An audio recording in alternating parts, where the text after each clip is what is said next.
우리 계속 주일 오전 하나님의 음성을 경험한 사람들이 그 첫 번째 음성을 듣는 장면을 함께 묵상하면서 우리에게 들려지는 하나님의 음성의 특징을 우리가 알고서 주님을 만난다면 이것이 주님의 음성이 맞구나, 또 이럴 때 주님의 음성이 나한테 임하는구나를 더 빨리 알 수 있는 믿음의 지혜를 가질 것입니다.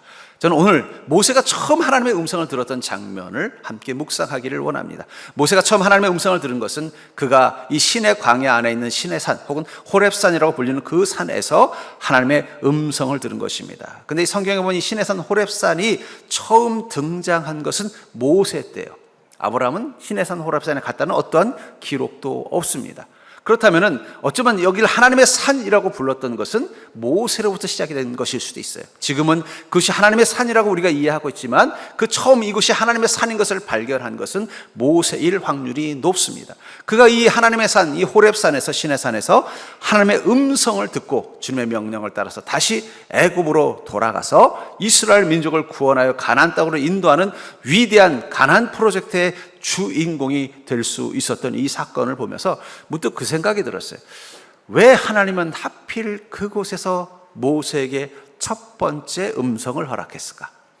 모세는 출애굽기 1장에 보면 3장 1절에 보면 이드로라는 장인의 양을 치고 있었다. 다시 말해서 도망간 애굽의 왕자로 있다가 피난간 모세가 이 미디안 사람 이드로의 집에서 그의 딸과 결혼해서 살면서 같이 살았던, 일종의 말하는 대릴 사위 같은 삶을 살았는데, 그 이드로를 누구라고 말하면 미디안 제사장이라고 말합니다. 이런 미디안은 누군지 아세요? 아브라함의 아들입니다.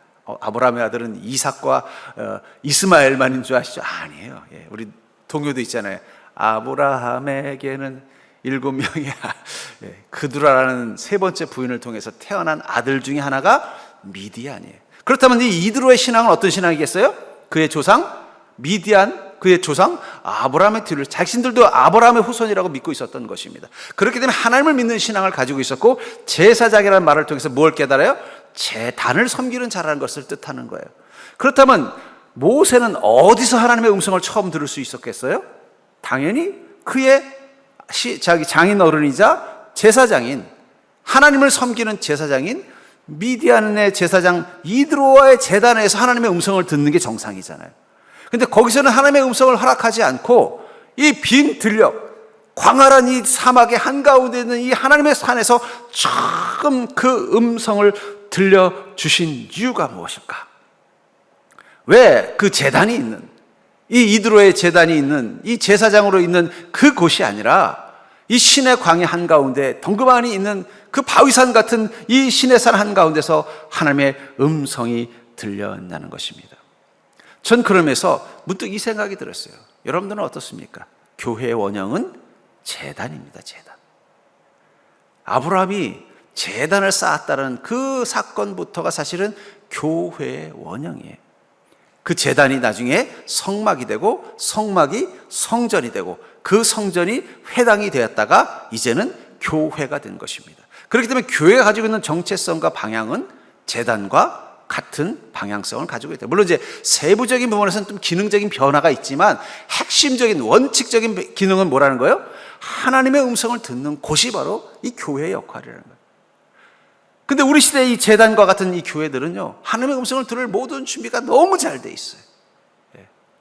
근데 이 모세에게 이 하나님의 음성을 들을 수 있는 모든 준비가 잘 돼 있는 제단, 제사를 들을 준비도 되어져 있었고, 또 하나님의 음성을 들을 만한 여러 가지 어떤 주님의 음성을 들을 수 있는 모든 것들이 잘 갖춰져 있는 그곳이 아니라 왜 광야에서 주님께서는 이 모세에게 첫 음성을 허락했는가? 전 이것을 통해서 어쩌면 우리가 하나님의 음성을 듣는 곳은 제단이 아니라 광야라는 것을 깨닫게 됩니다. 전 그러면서 여러분들이 하나님의 음성을 들을 수 있는 여러분들의 광야가 있는지를 한번 돌아보길 바랍니다. 그렇다면 왜 우리는 그 하나님의 음성을 들어야 돼요? 왜냐하면 그 하나님의 음성을 들을 때부터 우리는 복된 시간이 되기 때문이에요. 모세는 이 광야에서 하나님의 음성을 처음 듣고 나서부터 그의 인생은 다른 인생으로 바뀌게 된 것입니다. 도망자가 아니라 이제는 애굽에 가서 바로와 싸울 수 있는 대적자가 되고, 또 자기 몸 하나를 위해서 사는 인생이 아니라 이스라엘 민족을 구원하는 위대한 지도자의 삶이 시작되는 그 출발점이 하나님의 음성이라면, 전 여러분들이 하나님의 음성을 듣는 하나님의 산을 여러분들의 인생 가운데 경험할 수 있기를 주의 이름으로 축복합니다. 그럼 왜 하나님께서는 이 모세에게 그 이드로의 제단이 있는 그 미디안 족속, 하나님을 섬기는 미디안 족속에 이드로의 제단이 있는 그곳에서 하나님의 음성을 듣게 하신 게 아니라 그 빈 들녘 광야 한가운데 있는 호렙산에서 하나님의 음성을 듣게 하셨을까요? 광야 한가운데서 모세를 부르신 그 하나님의 음성을 통해서 우리가 하나님의 음성을 듣는 경험을 하려면 어떤 믿음이어야 되는지를 여러분들이 이 모세를 통해서 깨닫는 자가 되기를 주의 이름으로 축복합니다. 첫 번째, 우리가 하나님의 음성을 들으려면 마음의 광야로 나아가셔야 됩니다. 절대 여러분, 하나님의 음성을 들으려면 마음의 광야로 가야 한다. 1절에 보니까 모세가 그의 장인 미디안 제사장 이드로의 양떼를 치더니 그떼를 광야 서쪽으로 인도하여 하나님의 산 호렙에 이르매. 이 광야는 어떤 이미지예요? 궁핍한 곳, 도피할 수밖에 없는 곳, 고독스러운 곳, 두려운 곳입니다. 그래서 예수님께서 시험 받으러 어디로 가셨어요? 광야로 가셨다는 거예요. 광야는 궁핍한 곳이고 고독한 곳이고 두려운 곳입니다. 예수님도 시험 받으러 광야로 가셨다는 거예요. 그 궁핍과 고독과 두려움이 가득한 그 곳에 하나님의 산이 있는 것입니다. 지금 하나님의 산이 사람들이 살기 좋은 어디 애굽의 그 하루 지역에 소위 말하는 뭐 습지가 있고 풀들이 잘 자라는 곳이라든지 뭐 이런 곳에 하나님의 산이 있었으면 좋겠는데 아주 아무것도 없는 척박한 광야 한가운데 하나님의 산이 있는데 그 산을 경험하려면 어디로 가야 된다는 거예요? 궁핍과 고독과 두려움을 상징하는 광야로 가야 된다는 거예요. 예수님도 시험 받으시기 위해서 광야로 가셨습니다. 그러니까 여러분들이 시험을 드는 이유가 뭘까요? 그건 여러분들이 광야에 있기 때문이에요. 언제 시험 들어요? 내가 궁핍할 때 시험 들어요. 내가 고독할 때 시험 들어요. 내가 두려움이 가득할 때 시험 듭니다. 그런 의미에서 어쩌면 우리 마음의 광야가 있다는 거예요. 하나님의 산, 하나님의 음성을 경험하는 그곳을 경험하기 위해서는 우리 마음속 광야 한가운데 있는 그 하나님의 산을 찾아가는 믿음이 필요하다는 거예요. 그래서 보면 성경 속에 하나님의 음성을 들은 사람들의 특징이 뭐냐? 그들은 마음의 광야 한가운데서 하나님의 음성을 들었다는 거예요. 이 수가성 여인은 외로운 여인이었어요. 결혼을 여러 번 실패하면서 더 그 마음의 외로움이 가득했고 함께 그 수가성에 사는 사람들마저도 자신의 그 외로움을 채워줄 수 없는 낯선 존재로 느껴졌습니다. 그래서 그는 아무 여인, 옛날에는 여인들이 물을 기르러 갈 때 혼자 가지 않습니다. 같이 다니게 돼 있어요. 왜냐하면 들짐승을 만날 수도 있고 도적을 만날 수도 있고 어떤 일이 일어날지 모르는 그 험악한 속에서 혼자 간다는 건 그녀는 너무 외로웠기 때문이라는 거예요. 혼자서 야곱의 우물가에 갔는데 그곳에서 누가 기다리고 계셨어요? 예수님이 계셨다는 거예요. 그녀의 마음의 외로움이라는 고독 가운데 주님이 찾아오신 것입니다.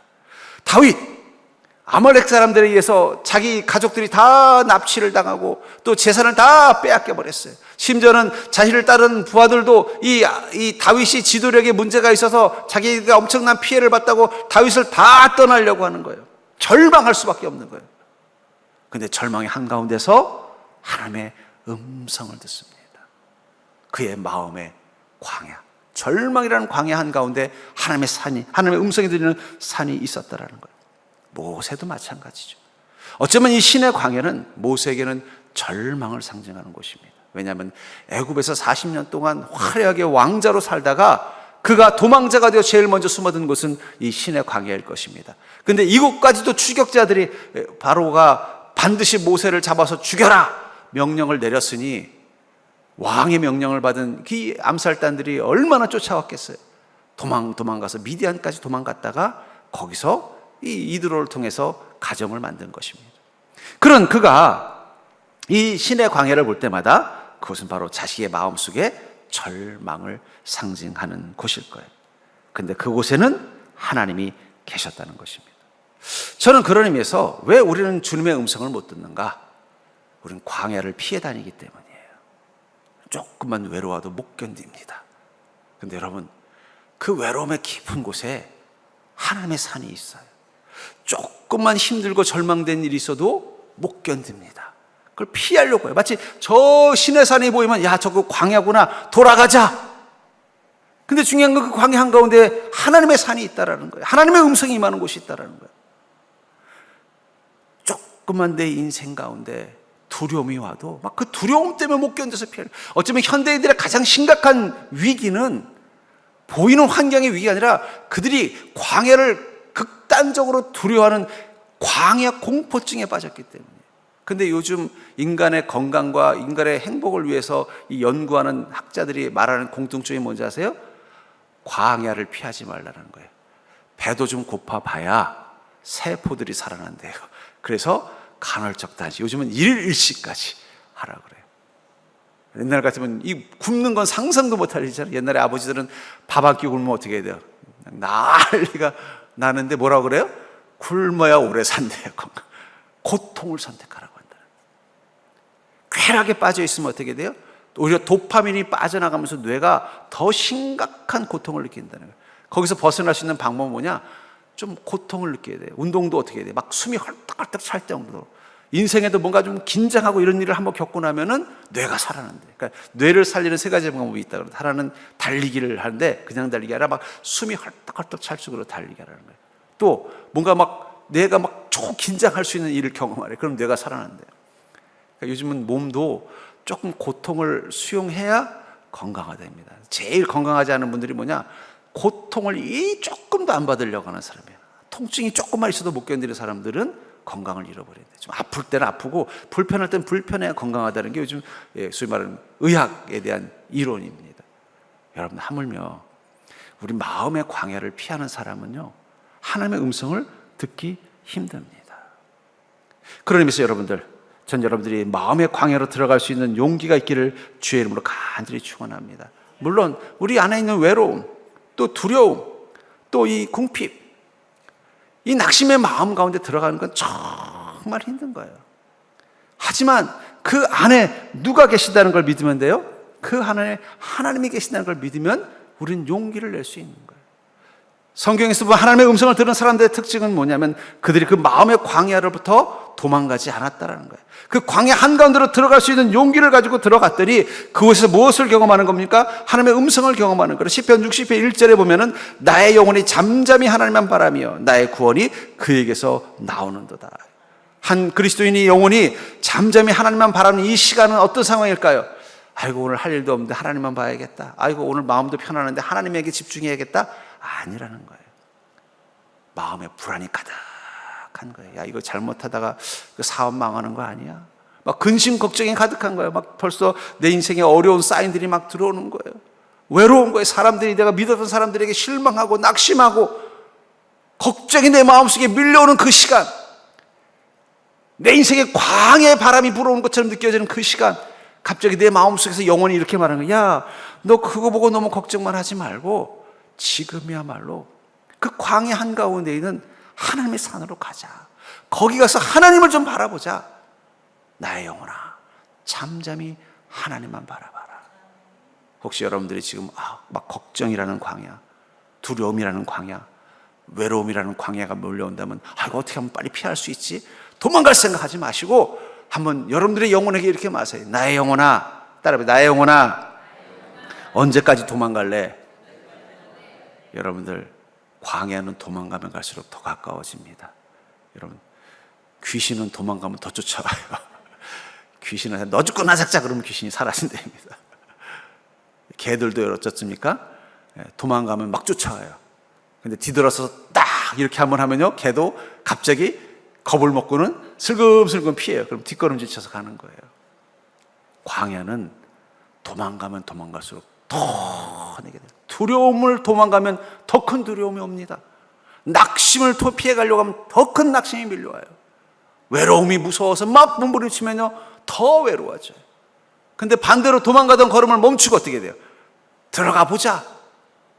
내가 그곳에서 하나님을 만나야겠어. 주님, 저 너무 외로워요. 저를 그 야복급의 우물가에서 만나준 그 여인처럼 나를 만나 주시옵소서. 하나님만 바라보는 영혼이 되면 그 순간 어떤 일이 난다고 말하고 있어요? 나의 구원이 그에게서 나오는도다. 어쩌면 이 신의 산, 이 신의 광야는 모세에게는 가장 사무치는 광야예요. 자기의 초라한 현실을 가장 잘 반영한 광야라는 거예요. 하나님 그곳에서 그를 기다리고 계셨던 것입니다. 전 그러면서 여러분들, 마음의 광야를 도망 다니는 자가 아니라 그 광야 한가운데로 들어갈 수 있는 믿음이 있기를 주의 이름으로 축복합니다. 나 너무 외로운데 얼마나 외로운지 보자. 더 외로워져 보세요. 나 무서운데 뭐 얼마나 무서운지 보자. 더 그 두려움 앞에 직면해 보세요. 내가 낙심되는데 얼마나 내가 낙심되는 인생이 될까? 더 한번 싸워보겠다는 마음으로 들어가 보시라는 거예요. 그럼 그 가운데 하나님의 음성이 임하는 하나님의 산을 발견하게 될 줄 믿습니다. 두 번째로, 이 광야 한가운데서 모세를 부르신 하나님의 음성을 통해서 하나님의 음성을 듣는 시간을 경험하려면 불타는 떨기나무 가까이 가야 합니다. 여러분들, 불타는 떨기나무 가까이 가는 믿음이 있기를 주의 이름으로 축복합니다. 본문 2절과 4절에 보니까 여호와의 사자가 떨기나무 가운데로부터 나오는 불꽃 안에서 그에게 나타나시니라. 그가 보니 떨기나무에 불이 붙었으나 그 떨기나무가 사라지지 아니하는지라. 이에 모세가 이르되 내가 돌이켜 가서 이 큰 광경을 보리라. 떨기나무가 어찌하여 타지 아니하는고 하니 그때 여호와께서 그가 보려고 돌이켜 오는 것을 보신지라. 하나님이 떨기나무 가운데서 그를 불러 이르시되 모세야 모세야 하시매 그가 이르되 내가 여기 있나이다. 이 광야의 떨기나무는 여러분들 생각하는 큰 게 아니에요. 여러분 쌀이나무라고 아세요? 시골 사시는 분들은 쌀이나무 알 겁니다. 군대 다녀오신 분도 쌀이나무 알아요. 왜냐면 군대 가면요 빗자루 만들려고 산에 가서 쌀이나무라 쌀이나무 다 쌀이나무 크지 않아요. 떨기나무는 그래요. 근데 이 광야에 있는 나무들이 씨앗을 퍼뜨리는 방법은, 거긴 뭐 벌도 많지 않고 새도 많지 않잖아요. 그 중에 어떤 방법을 쓰느냐? 자기를 불태우는 거예요. 불태우면 그 씨앗을 담고 있는 열매가 어찌 팝콘 터지듯이 팍 터지면 그 안에는 씨앗이 어떻게 돼요? 사방으로 튀어나가서 자기의 종족을 번식합니다. 그래서 이 떨기나무는 스스로 햇빛 앞에 발화될 수 있는 기름을 가지고 스탠바이 하고 있는 거예요. 그리고서는 갑자기 그 뜨거운 태양빛이 어느 정도 지점이 나면 갑자기 확 불이 붙어요. 여러분들 막 집불 타듯이. 그럼 그 순식간에 불이 붙으면서 그 열매들이 어떻게 돼요? 익은 열매들이 씨앗을 팝콘 터뜨리듯이 팡팡 터뜨리면은 사방에 씨앗이 번지면서 자라가는 거예요. 근데 여기서 중요한 게 있어요. 불이 너무 오래 타면 안 돼요. 너무 오래 타면 씨앗도 타버리면 죽어버리잖아요. 씨앗이 퍼질 수 있을 만큼만 확 타고 꺼져요. 그러니까 순식간에 탔다가 순식간에 꺼지는 거예요. 그러니까 광야에서 떨기나무가 불타는 현상은 흔히 볼 수 있는 현상이었던 거예요.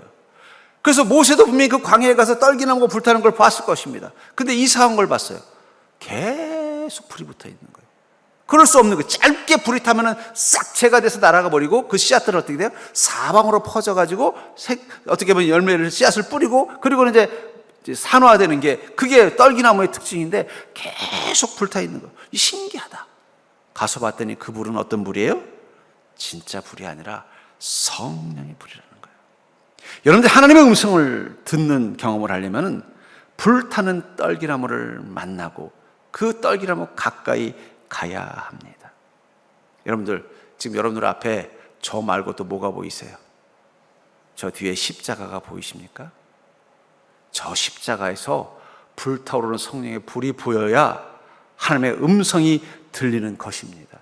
떨기나무는 아까도 말한 것처럼 이 광야의 흔한 잡목이에요. 광야에서 살 수 있는 몇 안 되는 나무예요. 그렇기 때문에 아마 처음에는 모세는 아무렇지도 않게 그 떨기나무를 보았을 것입니다. 근데 어느 순간 그 떨기나무에 붙은 불이 꺼지지 않고 계속 타오르는 걸 보고 가까이 갔을 때 그것은 그냥 불이 아니라 성령의 불인 걸 깨달았고 하나님의 임재를 상징하는 것이었고 그 불 가운데서 주님이 어떻게 말씀하신 거예요? 모세야 모세야. 하나님의 음성을 들려주셨다는 거예요.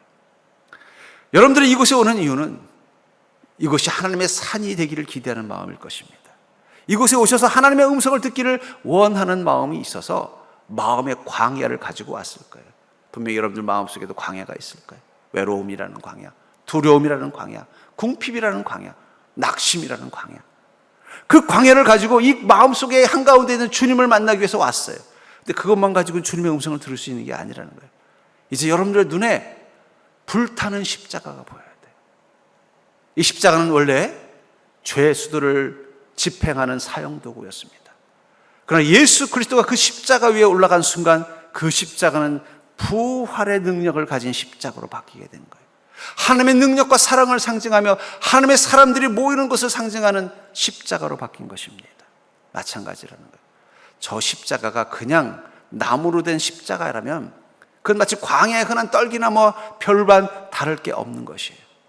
근데 어느 날 여러분들이 마음의 광야를 가지고 주님을 만나러 갔더니 저 십자가를 통해서 성령님의 임재하심을 보게 된다면 그때부터 우리는 하나님의 음성을 듣게 되는 것입니다. 그래서 고린도서 1장 18절에 보면은 십자가의 도가 멸망하는 자들에게는 미련한 것이요 구원을 받는 우리에게는 하나님의 능력이라. 우리가 십자가 앞에 섰을 때 성령님이 임재하시는 십자가를 경험하게 되면 그 순간 그 십자가는 그냥 십자가가 아니라 도가 됩니다. 도. 이 도라는 말은 우리로 번역한 거고 길도자예요. 길도자는 길이라는 뜻도 있고 방법이라는 뜻도 있고 원리라는 뜻도 있고 가치라는 뜻도 있다는 거예요. 그냥 십자가가 아니라 내 인생을 향한 하나님의 음성이라는 도를 경험하게 하는 십자가. 저는 여러분들이 예수 그리스도의 십자가를 통해서 그 하나님의 음성, 하나님의 도를 경험하는 믿음이 있기를 주의 이름으로 축복합니다. 우리 여러분도 혹시 길 가다가 도를 아십니까? 그러면 예, 저도 도를 압니다. 이렇게 대답하기를 바랍니다. 그러면 물어볼까? 어떤 도입니까? 저는 십자가의 도를 압니다. 여러분, 나랑 십자가의 도를 알러 우리 십자가 곁으로 갑시다고 여러분 전도 한번 해보십시오. 우리 십자가의 도를 아는 자들이에요. 그 도는 뭐라 그랬어요? 길, 삶의 방법, 원리. 그것을 상징한다면 저 십자가는 그냥 십자가가 아니라 여러분들의 인생을 인도하려는 하나님의 음성이 임하는 불타는 떨기나무와 같다는 사실을 기억하시기 바랍니다. 하나님은 그 불타는 떨기나무를 통해서 무엇을 말씀하셨어요? 앞으로 모세가 어떤 인생을 살아야 되는지, 어떤 길을 가야 되는지, 어떻게 나의 능력과 권능을 힘입어 살아야 되는지를 말씀해 주셨다면 여러분들 앞에 있는 저 십자가는 여러분들에게 불타는 떨기나무가 되는 그 순간 저 십자가에 달리신 예수 그리스도의 영이신 성령님이 여러분들을 저 십자가를 통해서 말씀하실 것입니다. 전 여러분들이 그 음성을 들을 수 있는 믿음이 있기를 주의 이름으로 축복합니다. 그럼 어떻게 하면 그 십자가 앞에서 그 음성을 들을 수 있을까요? 주님 앞에 서는 습관을 가지십시오. 십자가 앞에 마치 모세가 저기 불타오르네 하고는 아무 생각이 없었다면 어떻게 됐겠어요? 못 보고 그냥 갔을 수도 있을 거예요. 아까도 말했잖아요. 이 광야의 이 떨기나무는 흔한 관목이고 그 떨기나무가 어떻게 보면 씨앗을 확산시키려면 불에 타오르는 경험을 한다면 그건 그가 광야를 지나면서 그래도 심심찮게 볼 수 있었던 사건인 거예요. 그리고 그의 마음이 양들을 키우는 데만 관심이 있었다면 그것을 그냥 소홀히 여기고 지나갔을 거예요. 그러나 그는 하나님을 만나고 싶은 갈급함 가지고 이 광야를 지나다가 그 떨기나무 가운데서 성령의 불을 보게 된 것입니다. 전 그러면서 여러분들 날마다 십자가를 가까이 하는 믿음 되기를 주의 이름으로 축복합니다. 집안에 십자가 있죠? 십자가 앞에서 딱 앉아서 오늘부터 그래요. 주님, 저에게는 이 십자가가 모세의 떨기나무인 줄 믿습니다. 그 떨기나무를 통해 성령의 불로 말씀하신 것처럼 저 십자가 가운데서 내게 말씀하옵소서. 근데 여러분, 정말 이건 되게 중요한 습관이에요. 저도 가끔씩 내 마음속에 정리가 안 되고 힘들 때면 이 본당에 와서 저 십자가를 가만히 보잖아요. 그럼 갑자기 불타는 떨기나무에서 하나님의 음성이 들리는 것처럼 주님이 저에게 말씀하시는 게 느껴져요.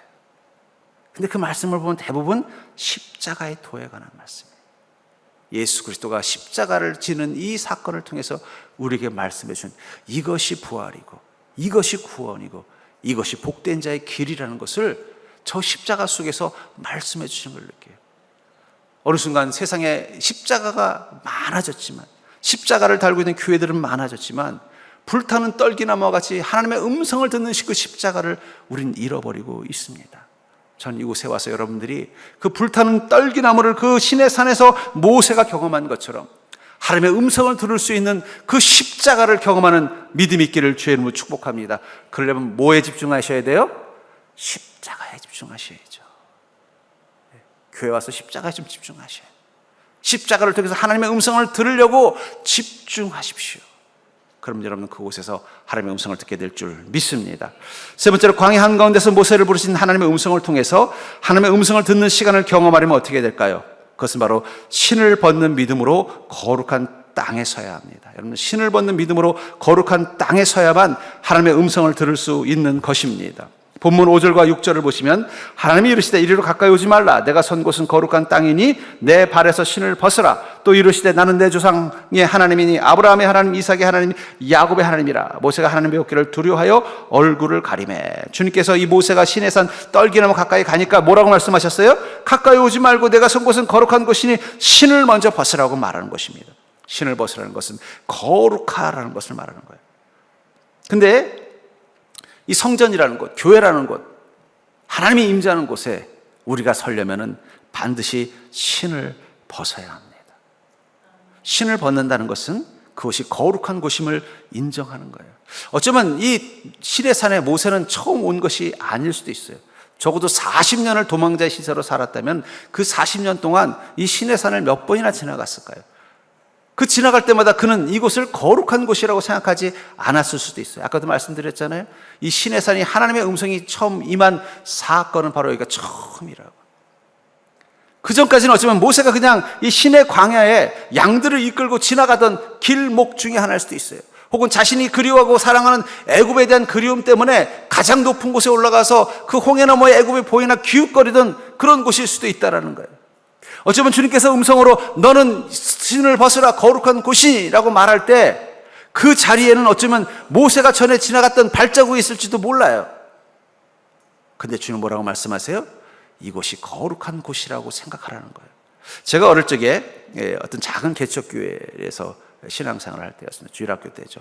또 거기 이제 목사님이 이제 교회를 개척을 하셔서 자기 집으로 오픈해서 마당에 이제 소위 거실에서 이제 같이 성경 공부도 하고 예배도 드리던 그런 시절을 보냈어요. 그러니까 어떻게 돼요? 뭐 목사님 집이니까 거기서 예배 드리고 하면서 막 그냥 뭐 거기 그 주일날 거기서 사는 게 일상이었던 거예요. 그러다가 이제 교회가 좀 성장하면서 조그마한 상가를 얻어서 한 층을 예배당으로 꾸몄어요. 저희는 또 어디 주일학교고 또 교회를 좋아하니까 와서 예배당에서 신나게 노는 거예요. 그래서 노는 건 좋은데 어느 순간 강다성에도 막 신발 오고 막 뛰어가고, 왜냐면 초등학생이니까, 그것도 저학년이니까 막 놀고 그러면서 막 술래잡기 하고 막 소리 지르고 어떨 때는 막 이 강대상 옆에 있는 물건도 떨어뜨리고 막 그러는 거예요. 예, 그때 저희가 이제 좀 한 몫을 했던 것 같아요. 어느 날 목사님이 저를 부르시더라고요. 그래서 야, 종기야, 네가 우리 교회를 사랑하는 건 너무 좋은데 목사님 하나만 약속하자. 그래서 뭡니까? 그랬더니 그 강대상에는 함부로 올라가지 말고 꼭 신을 벗고 올라가자. 그러면서 기도를 해주시고 성경책을 주시는 거예요. 근데 그 순간 제 마음이 빨개졌어요. 얼굴이 빨개졌어요. 저는 당연히 교회를 사랑하니까, 또 교회 오는 게 너무 좋으니까, 또 교회 오면 어떻게 돼요? 뭐 개척교회니까 공간이라고는 본당 하나밖에 없는 거예요. 그러니까 거기서 어떻게 돼요? 뭐 신나게 떨고, 바로 이 교회 본당을 만들기 전에 어땠어요? 가정집에서 시작했으니까 뭐 목사님 집에서 놀던 그 마음 가지고 그냥 본당에서 막 술래잡기도 하고 장난도 치고 놀았으니까 저는 그게 아무 문제가 없다고 생각을 했는데, 그때 목사님은 갑자기 그 강대상에는 신발을 좀 벗고 거기서는 장난을 치지 않았으면 좋겠다고 기도를 해주시는 순간 제 마음속에 이게 잘못된 것이구나. 그 순간부터는 어떻게 했을까요? 장난치더라도 앞에서만 여기는 안 올라오고, 그때서 그곳이 거룩한 곳이구나 라는 생각을 처음으로 했던 거예요. 만약에 제가 그런 생각을 못했으면 저는 어쩌면 목사가 되지 못했을지도 몰라요. 저는 우리 교회를 편안한 교회로 만들고 싶어 합니다. 성도들이 언제든지 와서 신나게, 마치 제가 어릴 때 떠놀던 것처럼. 그래서 제가 이 주일학교 할 때도 그 마당에서 아이들이 뛰놀 수 있도록 아이들이 행복하게 놀 수 있는 곳으로 만들어라. 너무 어려운 거 가르치려고 하지 말고 교회에 대한 좋은 추억을 많이 만들려고 가르치도록 하라고 하는 것은 제가 그런 경험이 있었기 때문이에요. 저는 우리 교인들이 우리 교회에 와서 편안하게 누릴 수 있는 그런 공간이 되도록 고민을 많이 하고 있습니다. 근데 편한 것만 가지고는 하나님의 음성이 들리지 않습니다. 신을 벗는 공간이 있어야 된다. 저는 우리 성도님들이 교회를 사랑하고 교회에 있는 시간들을 즐거워하고 교회 안에서 편안하게 신앙생활 했으면 좋겠어요. 세상에서도 힘든데 교회 와서, 요즘 커피값이 비싸가지고 못 사 먹는데, 그래서 교회는 1,000원이니까 마음껏 마시면서 교제도 하고, 또 우리 남성들은 가서 좀 당구도 치면서 하하하고 웃기도 하고, 또 재밌게 탁구도 좀 치고, 애기들은 놀이방에서 놀기도 하고 그랬으면 좋겠어요. 하지만 그보다 더 중요한 것은 전 여러분들이 이곳에서 하나님의 음성을 듣기를 원합니다. 편안한 마음으로 와서 주님의 음성까지 듣고 가야 교회가 되는 거지, 편안하기만 하면 그건 문화센터예요. 근데 하나님 앞에 서려면요, 신을 벗어야 된다는 거예요. 여러분, 이 엘리라는 제사장에게는 홈리와 비나스라는 2명의 아들들이 있었어요. 그 아들들은 어릴 때부터 아버지를 따라서 그 성막에서 뛰고 놀고 자랐을 것입니다. 그래서 그 성막이 너무나 편안했던 곳이에요. 근데 편하기만 했기 때문에 그는 어른이 돼서 아버지 뒤를 이어서 제사장이 됐는데도 어떻게 됐어요? 하나님 앞에 거룩하지 못한 자가 됐어요. 하나님의 음성이 임하지 않는 자가 됐어요. 오히려 하나님을 망령되이 일컫는 자가 됐어요. 반대로 이 사무엘은 어땠습니까? 어릴 때부터 그 성막 안에서 거룩한 마음을 가지고 믿음을 지키면서 머물기를 원하니까 하나님이 누구에게 그 음성을 허락하셨어요? 사무엘에게 음성을 허락했다는 거예요. 여러분들 기억하시기 바랍니다. 교회가 좋은 건 정말 중요한 거예요. 교회가 편한 건 정말 중요한 것입니다. 교회 오는 것이 신나는 건 정말 중요한 것입니다. 그러나 그것이 다라면은 우리는 하나님을 만나지 못해요. 하나님을 만나기 위해서는 거룩함이 있어야 돼요. 그게 저는 신을 벗는 믿음이라고 생각합니다. 전 여러분들이 신을 벗는 믿음을 가진 자가 되길 주의 이름으로 축복합니다.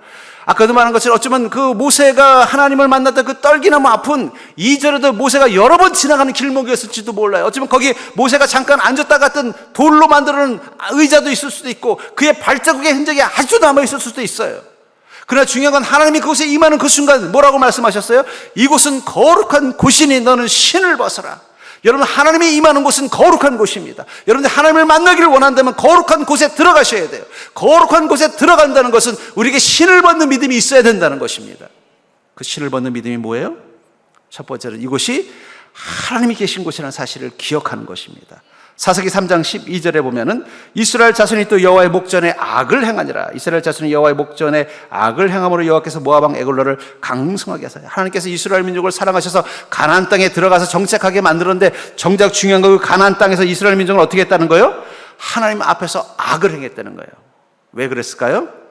그곳에 하나님이 계시다는 것을 잊어버린 것입니다. 가나안 땅은 하나님이 계신 곳입니다. 하나님이 준비하신 땅입니다. 하나님의 능력과 은혜가 임하는 곳입니다. 하나님의 음성이 임하는 곳이에요. 근데 어느 순간 그들이 신을 벗는 믿음을 잃어버렸기 때문에 어떻게 돼요? 하나님 앞에서 악을 행하더라는 거예요. 전 여러분들이 신을 벗는 믿음을 가지고 서정교회에서 믿음 생활하는 자가 되길 주의 이름으로 축복합니다. 하나님이 계신 곳이라는 걸 잊으면 안 돼요. 여러분, 하나님은 어디 계실까요? 본당에만 계실까요? 주일날 1, 2부, 3부 때만 있을까요? 아닙니다. 하나님은 식당에도 계시고, 하나님은요 은혜부 방에도 계시고, 하나님은 당구대가 있는 그 놀이방에도 계십니다. 하나님은 여러분들을 만나고 싶어서 오셨는데 여기만 계시겠어요? 여러분들 자녀들이 부모님 만나러 가면 부모님이 자녀들 오랜만에 만나서 기쁜데 야 니들 놀아라 그리고 안방에 계신 부모님이 계십니까? 그건 되게 낯설어하는 거죠. 어때요? 뭐하니? 와서 자꾸 기웃기웃거리는 게 부모의 마음이라는 거예요. 여러분들이 하나님과 함께 하기를 원해서 이곳에 왔는데 하나님이 그냥 본당에만 계시고 야 예배 끝났으니까 니들끼리 놀아라 하시겠어요? 식당에 가면 식탁에 앉아서 같이 식사하시면서 어떻게 한 주간 잘 지냈니? 성도들을 통해서 문안하고 묻고 또 당구 치는 데 가서 같이 치면서 어떻게 요즘 좀 재미있어? 물으시고. 하나님은 여러분들과 함께 계시기 원하셔요. 그러니까 여러분 하나님과 함께 계신다는 사실을 기억한다면 어떻게 되겠어요? 하나님 목전에서 악을 행하면 되겠습니까? 아이고 하나님 계시니까 내가 조심해야지. 그게 바로 신을 벗는 믿음이라는 거예요. 두 번째로 신을 벗는 믿음은 영적인 자의식을 가지고 사는 것입니다. 이사야서 57장 15절에 보니까 지극히 존귀하며 영원히 거하시며 거룩하다 이름하는 이가 이와 같이 말씀하시되 내가 높고 거룩한 곳이 있으며 또한 통회하고 마음이 겸손한 자와 함께 있나니 이는 겸손한 자의 영을 소생시키시며. 여러분 하나님께서 우리를 소생시켜 주시는 자의 영은 어떤 영이라고 말하고 있어요? 겸손한 자의 영이라고. 회개는 우리가 죄인임을 깨닫는 겸손이 임할 때 회개가 나오는 것입니다. 아무리 성경을 통해서 우리가 죄인이라는 걸 가르쳐줘도 내가 죄인인 걸 깨닫는 겸손한 영이 없으면요 그 말이 받아들여지지 않아요. 아 그래 내가 죄인이지. 그것을 받아들이는 영이 되어야만 어떻게 돼요? 회개하는 거예요. 마음이 겸손한 자. 우린 주님 앞에서 겸손한 마음을 갖는 것입니다. 전 여러분들의 영이 하나님 앞에 겸손한 자의 영으로 만날 수 있는 자가 될 수 있기를 주의 이름으로 축복합니다. 그러니까 여러분 그래서 믿음은 겸손이에요. 믿음이 좋은 사람은 겸손할 수밖에 없어요. 우리 속담에도 말이잖아요. 익은 벼가 고개를 숙인다. 익었다는 증거라면 믿음이 익으면 겸손해질 수밖에 없어요. 왜냐하면 자신이 죄인인 걸 깨닫기 때문이에요. 그 보네퍼라는 미국의 유명한 신학자가 인간이 어떨 때 가장 위험해지느냐? 악해질 때가 아니라 무지할 때다. 인간이 더 위험한 건 악할 때가 아니라 무지할 때라는 거예요. 그래서 무지한 사람의 특징을 이렇게 말하더라고요.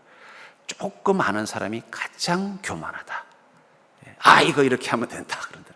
근데 어느 전문 지식의 세계도 조금 깊게 알기 시작하면요, 겸손해질 수밖에 없습니다. 이거는 이런 경우는 이럴 수도 있고 저런 경우는 저럴 수도 있구나. 내가 안다고 말할 수 없는 세계가 있구나. 그걸 알고 어떻게 돼요? 겸손해진다. 그러면서 이제 그 보네포라는 신학자가 한 말이 뭐냐면, 온전한 그리스도인은 겸손할 수밖에 없다는 거예요. 왜냐하면 그게 아는 자의 특징이기 때문에. 주님을 알고 진리를 알고 인생을 알면 겸손해질 수밖에 없다는 거예요. 가장 위험한 사람은 무지한 자다. 왜냐하면 무지한 자는 교만하기 때문이라는 거예요. 저는 그래서 여러분들 겸손의 영을 가지고 서로 만나는 자가 되길 주님 축복합니다. 그게 신을 본다. 어떻게 하나님 앞에서 우리가 목에 힘을 주겠어요? 하나님께서 이스라엘 민족에게 실망했을 때가 뭐라고 말해요? 목이 곧은 족속이라고 말하잖아요. 주님 앞에 겸손한 믿음으로 사는 자가 되길 주님 축복합니다. 세 번째로 신을 받는 믿음은 믿음의 태도로 사는 거예요. 믿음의 태도로. 사무엘 22장 21절부터 23절에 보니까 여호와께서 내 공의를 따라 상 주시며 내 손의 깨끗함을 따라 갚으셨으니 이는 내가 여호와의 도를 지키고 악을 행함으로 내 하나님을 떠나지 아니하였으며 그의 모든 법도를 내 앞에 두고 그의 규례를 버리지 아니하였음이라. 주께서 나를 깨끗하게 거룩하게 은혜를 베풀어 주셨기 때문에 나는 어떻게 한다고 말하고 있어요? 날마다 여호와의 도를 지키고 악을 행함으로 여호와를 떠나는 어리석음을 버리지 않겠다는 거예요. 여러분, 십자가 앞에 서서 하나님의 음성을 듣는 자는 하나님의 도, 십자가의 도를 지키는 삶을 살아갈 수밖에 없다는 거예요. 결국 하나님의 음성은 이 신을 받는 믿음을 가진 자에게 임하는 것입니다. 그리고 중요한 건 이곳이 꼭 교회 안일 필요는 없다는 거예요.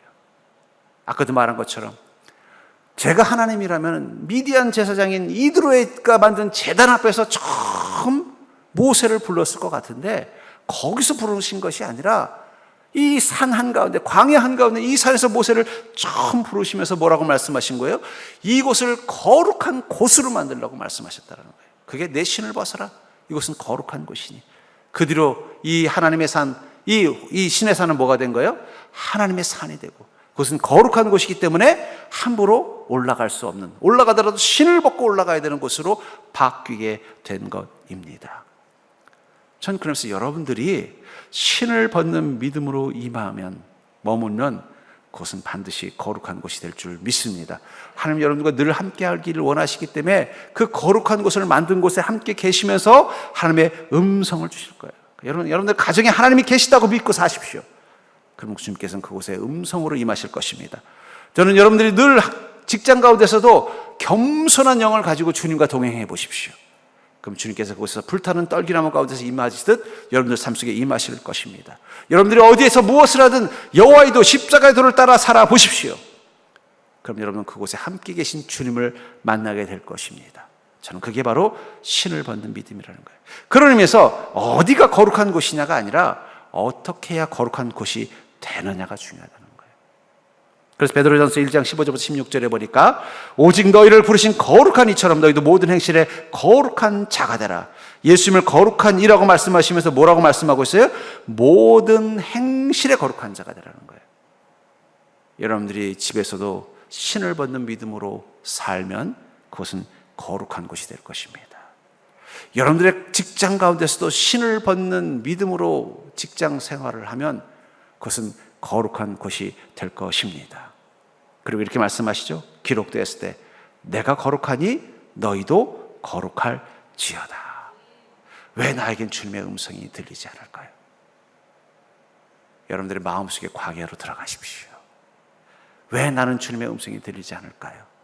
저 십자가에서 불타오르는 성령님의 음성, 여러분들의 인생을 향해 준비하시는, 기다리고 만나시는 불타는 떨기나무 가까이 가십시오. 왜 나는 주님의 음성이 들리지 않을까요? 신발을 벗는 믿음으로 주님과 동행하십시오. 주님은 멀리 계신 것이 아니라 침묵하고 계십니다. 주님은 여러분들을 모른 척 하시는 것이 아니라 기다리고 계신다는 거예요. 여러분들의 마음의 광야를 열고 주님을 찾기를, 여러분들이 성령의 충만함을 통해서 불타는 떨기나무 앞에 서는 믿음이 되기를, 그리고 신을 벗는 믿음을 가지고 주님과 함께 동행하기를. 저는 그러면서 여러분들, 저는 우리 교회가 편한 교회이면서 또한 거룩한 공간이 되기를 주님으로 축원합니다. 저는 이 모세가 이 두려움에 쫓겨서 이 광야로 왔다면 그는 그곳이 이제 더 이상 두려움에 쫓겨서 온 것이 아니라 하나님의 부르심을 듣는 곳으로 바뀐 것을 보게 됩니다. 세상 사람들은 광야를 너무 두려워해요. 그러다 보니까 우리도 인생의 광야에 대한 소위 말하는데 공포심, 포비아가 있어요. 근데 성경은 이렇게 말해요. 광야로 들어가라. 그 안에 내가 너를 기다리고 있다. 우리 헌금송으로 불렀던 그 찬양의 가사 속에 이런 고백이 있죠. 왜 나를 깊은 어둠 속에 홀로 두시는지, 어두운 밤은 왜 그리 길었는지, 나를 고독하게, 나를 낮아지게 세상 어디도 기댈 곳이 없게 하셨네. 그 순간 여러분들은 신의 광야에 들어온 시간이 될 것입니다. 광야에 서 있네. 주님만 내 도움이 되시고, 주님만 내 빛이 되시는, 주님만 내 친구 되시는 광야, 주님 손 놓고는 단 하루도 살 수 없는 곳 광야에 서 있네. 주께서 나를 사용하시려, 나를 더 정결케 하시려 나를 택하여 보내신 그곳 광야, 성령이 내 영을 다시 태어나게 하는 곳 광야에 서 있네. 우리가 불타는 떨기나무 앞에 서고자 하는 믿음의 갈망을 가지고 신을 벗는 믿음으로 주님 앞에 서면 그 순간 그 광야는 주님의 도움을 경험하는, 주님만이 친구 되심을 경험하는, 그리고 나를 정결케 하시고 다시 태어나게 하는 광야로 바뀔 것입니다. 전 여러분들이 그런 광야에 서 있을 수 있는 인생이 될 수 있기를 주의 이름으로 간절히 축원합니다.